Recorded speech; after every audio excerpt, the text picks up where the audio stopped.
Hi kids, welcome to Fan Letters. Yeah, I got a few DMs. They're not really paper letters. Who does that anymore? So they're on my phone. Our first letter comes from James. And since they're not letters anymore, I have no idea where James is from. Dear Murph the Clown, this is my fan letter to you. I'm not supposed to stay up late to watch your show, but it's such a good show. I watch it with my earbuds in. Stepmoms don't always understand. I watch all your shows and reviews on movies. I've never heard you read a fan letter on your show, but I still wanted to say thank you, I think he meant, and tell you how much I love your show. Your pal James. P.S. Please tell Charlie and Monkey hi for me.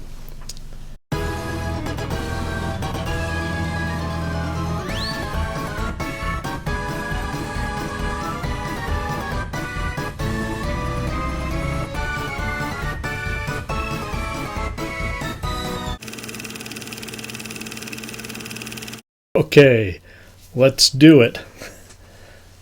Welcome to the Late Night Picture Show. Where's my head? I'm your host, Murph the Clown. And tonight, we have a Herschel Gordon Lewis double feature. Are you familiar with Herschel Gordon Lewis? You know that comedian Gallagher, smashes watermelons with a sledgehammer and gets all over the front row? It's kind of like that. Expect some blood to come out of the screen and get on you. Blood the same color as my hair. Okay, let's start with the Gore Gore girls. Get it? I know some of y'all aren't even old enough to remember Go-Go Girls. So picture big cities have a strip club, but your town has ordinances and you can't have strippers. So they have these girls who would normally be strippers, but they're wearing more clothes and they got these little go-go boots and mini skirts and they dance around, maybe even a cage. Like a stripper. Just not nude. The most horrifying film you'll ever see in your life. Nothing has ever stripped your nerves as screamingly raw as the Gore Gore Girls. Starring Frank Kress, Amy Farrell, Hedda Lubin, and Henny Youngman. How'd they pull that off? Wait, Henny was probably hard up for work by the time this came around.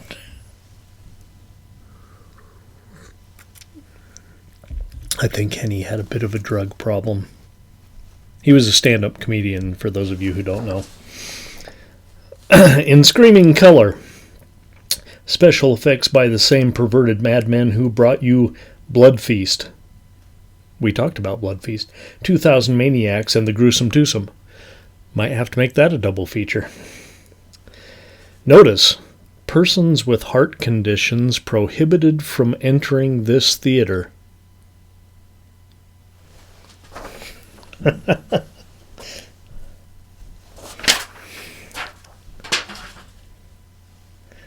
Have an extra drink so that your heart's nice and calm. This is called the 25th Hour. And if you look this up on theliquor.com, it's in the exact same glass. I don't know how my parents ended up with the exact same glass, but They did.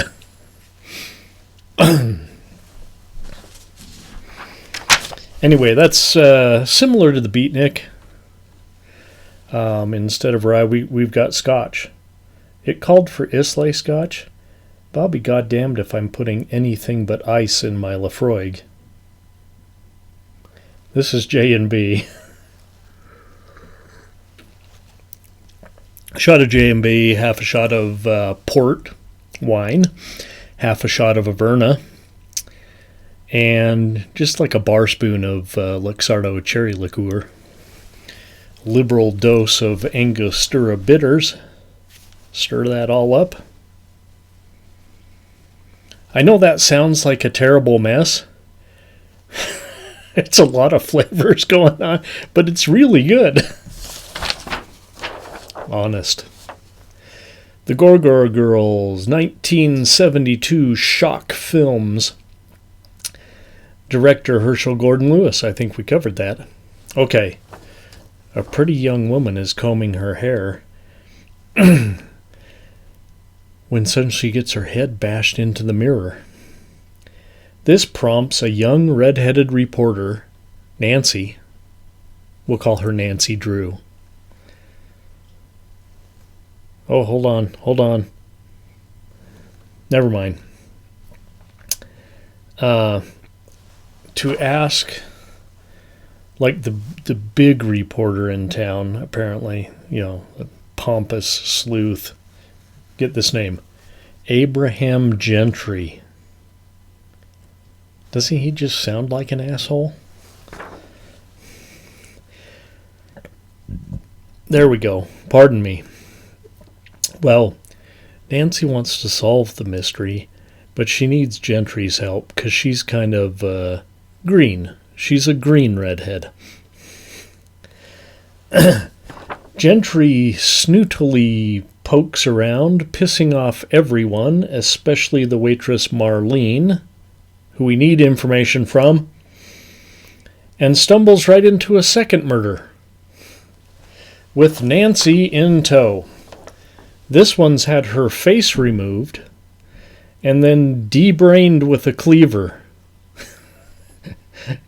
And mind you, we don't see all of this happen necessarily, but we see the effects in full detail. Okay. Gentry follows up the leads, including a crazy Vietnam vet. You gotta have that. Who smashes fruits, and hey, we just talked about Gallagher. Was he a crazed Vietnam vet? Well, I don't know. And an overzealous feminist. Okay, so it's 1971 probably when we're shooting this. Who are going to be the most likely suspects in murdering go-go girls than a crazed Vietnam vet that hangs out at the bar or an overzealous feminist picketing across the street?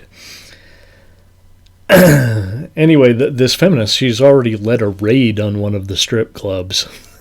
Not that she's the law, but just to cause mayhem.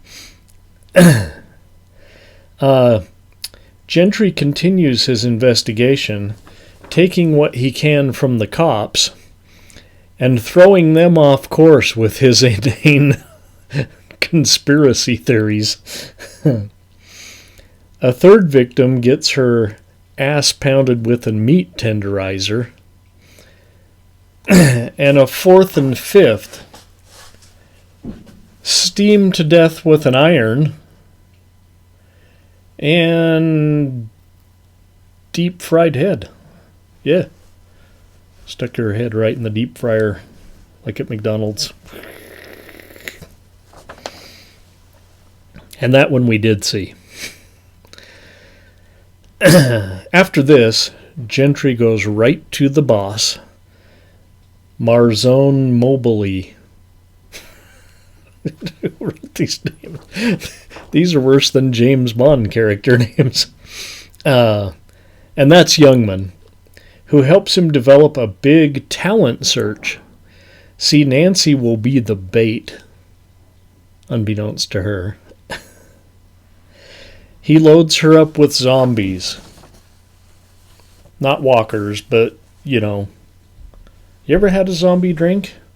Big tall drink with about, I don't know, 5 different kinds of rum and some like fruit nectars and pineapple juice, and then 151 on the top, like lit on fire. Oh, I think there's some apricot brandy in there too. Light rum, dark rum, hell, why not some spiced rum? And then some 151 floating on top on fire. So it's about a 5-shot drink. So he gets her all loaded up on those. Then tells her how sexy the last dancer was. She gets so jealous. She jumps right up on the stage and takes it all off. She wins the contest, and Gentry takes her home, where she promptly passes out on the couch. Of course, the killer comes a-callin'. And I'm not going to tell you what happens to Nancy Drew.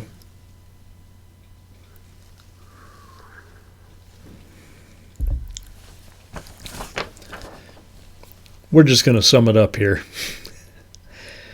Despite the multitude of gyrating, scantily clad women, and unprecedented gore for the time, 1972. I mean, Herschel even had a leg up on the Italians. Yeah, we didn't see this kind of gore in Italian movies till the mid-70s. That I recall. I don't know that we saw this kind of gore in Italian. Maybe in the late 70s they got this gory. So Herschel kind of ahead of his time here. So despite the scantily clad women and the gratuitous gore, this movie's pretty bad. The tongue-in-cheekiness is unbearable at times, and I don't think I've ever seen in my whole life a more annoying character than this Gentry guy. Still, it has its moments. Nancy is oh so cute, and you'll never guess who the killer is. So I guess it's not that bad.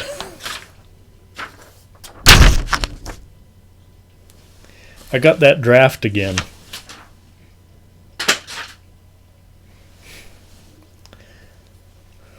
Three. It's a 3-ring circus. Here tonight on Feature 1. Now, let's go make ourselves another drink up in the lobby. And we'll be right back for part 2 of our Herschel Gordon Lewis double feature.